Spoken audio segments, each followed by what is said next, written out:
อันนี้เป็นผักปลาแกงค่ะเนาะผักปลาแกงเขาค่ะแกงซุกเรียบร้อยค่ะนี่ค่ะ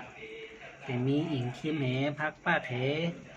เยาก็เฮ็ดค่ะเนาะเยาก็หมักเคอค่ะเนาะโอเคกันมากินจ้อมกันค่ะหวานๆได้ก็เขามาส่งกูก็ค่ะมากินจ้อมกันมาส่งข้าวไว้ก็เขาค่ะมาเมื่อไหร่มากินข้าวจ้อมกันค่ะมาในได้มีผักปลาแกงค่ะเนาะผักปลาแกงเสิร์ฟล้อเฮ็บใส่หมักเขือใส่เฮ็บใส่อิงคิมค่ะเนาะแล้วก็มีน้ำพริกตำค่ะหมักพริกตำเนาะหมักพริกตำรอผักหมี่หอผักหมี่ขาวค่ะแล้วก็มีต้มยำขาหมูค่ะพี่น้องเนาะนี่ค่ะมันในเด่มมีข้าวเหนียวค่ะมีข้าวเจ้าเนาะกินข้าวเจ้าจ้อมกันค่ะพี่น้องมาค่ะกูเกาะมากินข้าวจ้อมกันค่ะกูเกาะมาส่งค่ะมากินข้าวจ้อมดุกทานะมาส่งค่ะเมื่อไหร่มาย่ากันแทงหัวคำเขาเนาะมากินข้าวจ้อมกันค่ะกูเกาะเมื่อไหร่ได้มีผักปักแกงค่ะพี่น้องเนาะผักปักแกงเสือล้อเฮียบค่ะแล้วก็มีหมักพริกตำค่ะเนาะแหลงจ้องห้องแหลงจ้างห้างนี่นะครับมากูเกาะมาต้องไม่เข้าดำเพราะรัดน้ำเอาเนี่ยต้องเข้าใจมาค่ะมากินได้หมักพริกตั้งค่ะเนาะ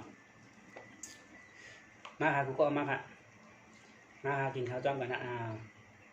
หมักพริกตำค่ะ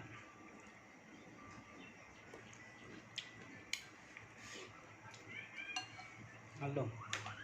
เฮ็ดดีนะครับพี่น้อง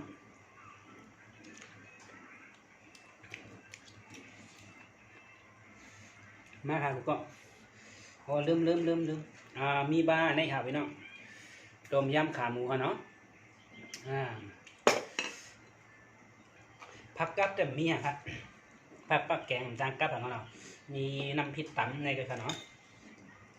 มาค่ะก็กินข้าวเจ้าหมดฮะ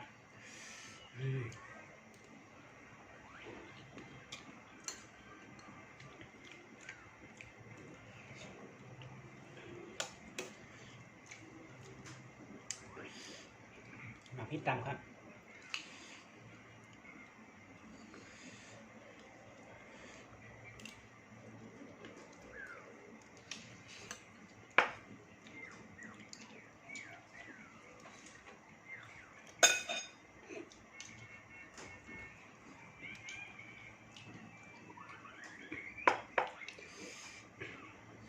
มาค่ะมาสูงโกโก้ค่ะมาผักปักแกงค่ะมันได้เนาะมันได้มีหมูมีไก่มีเนื้อมีปลาครับกินซากรอดค่ะเนี่ย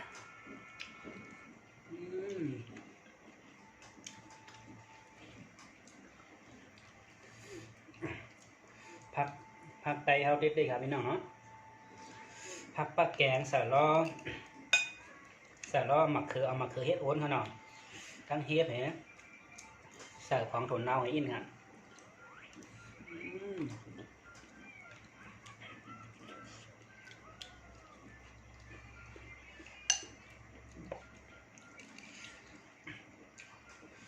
มาค่ะกูเกาะมาเห็นข้าวจ้อมกัน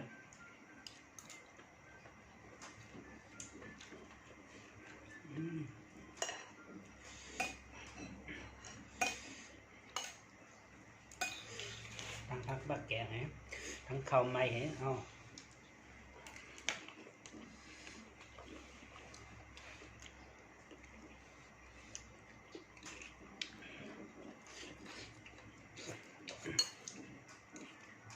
ทั้งผักขอตำแลกกันนี่นะครับเนาะมาค่ะก็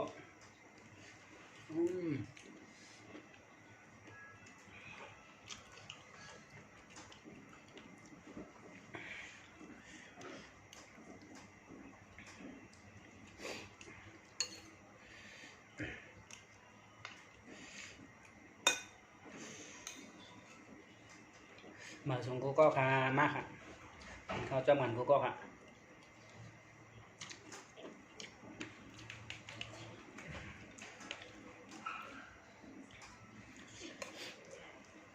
จ่องมีเผอมากพักปักแกงจ่องมีเผอมากพักไตเอาฟังฮะ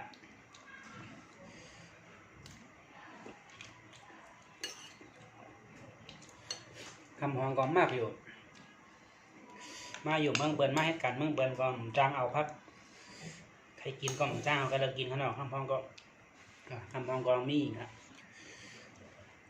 มาในกามนี้ได้ยากนะ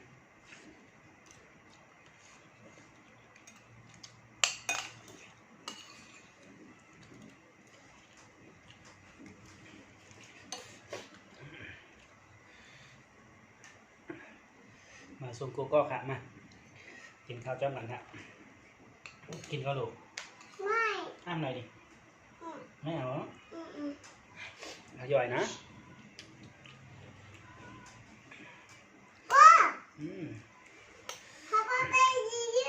Happy birthday to you เหรอมาส่งพามาส่งกูก็ค่ะมากำเขากำอยากอินครับพี่น้อง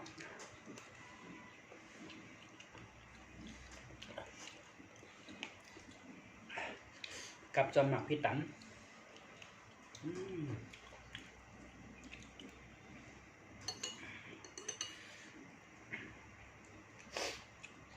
มาส่งกูก็ค่ะมา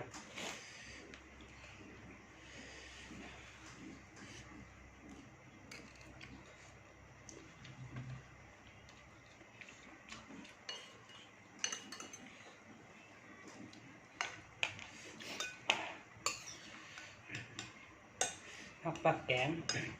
ใส่ล้ออิงคิมเฮ็ดหอมเขาหน่อยคำพองก็ห้องอิงคิมคำพองห้องอิงคิมหัวห้องอย่างเด็ดๆมัวเนาะ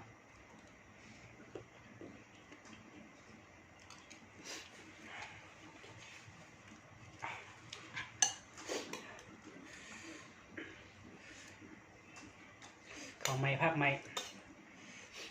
เพชรก็เพชรหวานก็หวานทำมากินข้าวจานได้กันได้พี่น้องมากอะ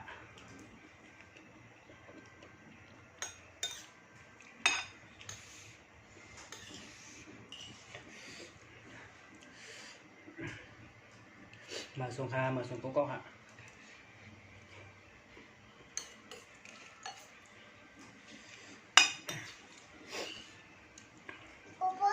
เนี่ยลูกอ๋อใช่ตัว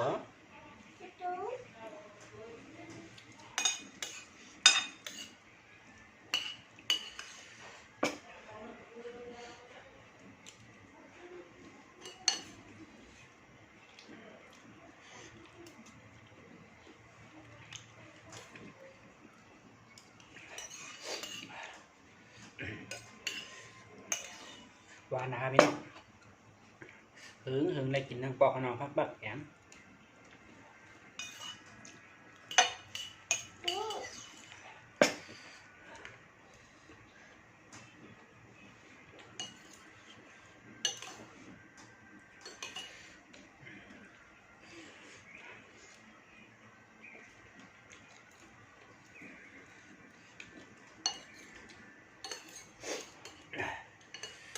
มาครับกูก็กินข้าวจ้องกันค่ะ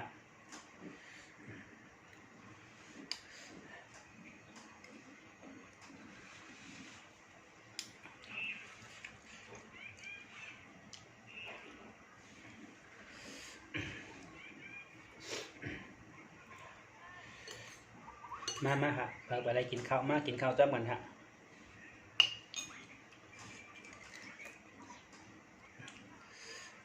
มาส่งกูก็ค่ะเนาะเข้ามาตุ้ยหันแมนเนี่ยก็ปึงอย่างนำกูก็ค่ะจอยกดไลค์กดแชร์กดติดตามบันหนังเฮดีมีแห้งใจพองค่ะเนาะผักถึงได้ก็ค่ะกูก็ค่ะเนาะจอยกดไลค์กดแชร์บันก็1 แชร์ 1 ไลค์จอยกดติดตามบันพองค่ะเนาะอย่าลืมกดหิ่งลำตั้งค้างนั่นไว้ค่ะเนาะหนังเฮ